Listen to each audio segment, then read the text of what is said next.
it's just as good to come to health services for any GYN care. The standard GYN care we can handle here in-house, and it prevents the ladies from having to go off campus and try to find a provider. As well, we usually can get the patients in a very reasonable time, usually within a matter of 24 to 48 hours for most services. So it saves them the hassle of going off campus, but also gets them in a very timely fashion to handle whatever concerns that they have.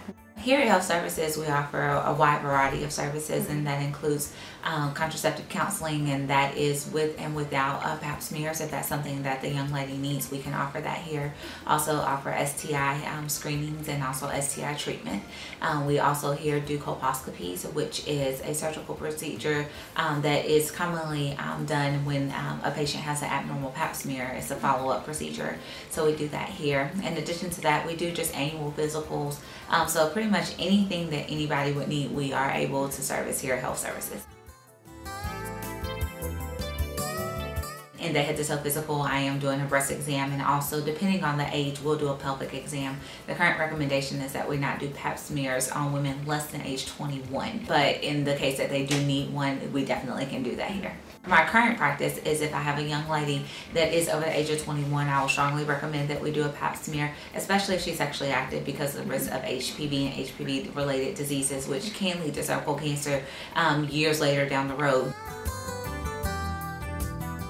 We do a wide variety of STD testing. There is actually different testing methods depending on what particular test that you're wanting.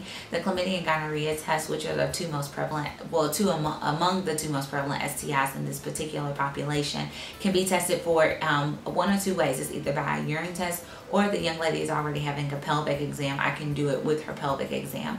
But all the other tests, except for chlamydia and gonorrhea, as well as trichomonas, are typically done through blood testing. There's two main types of STIs, and those are viral and also bacterial.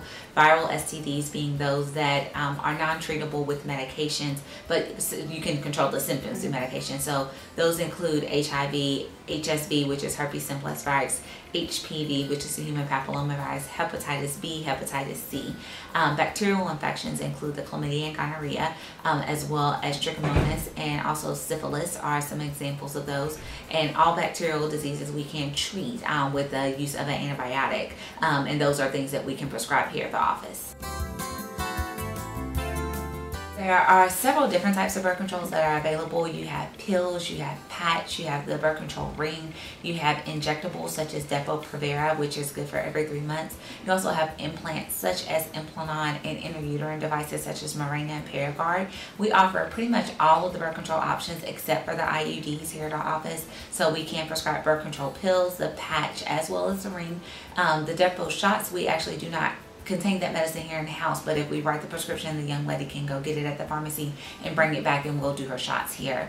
And then as well, Implanon, we do insert those here in the office. And for IUDs, I would typically refer those to a local GYN here in the Bowling Green area.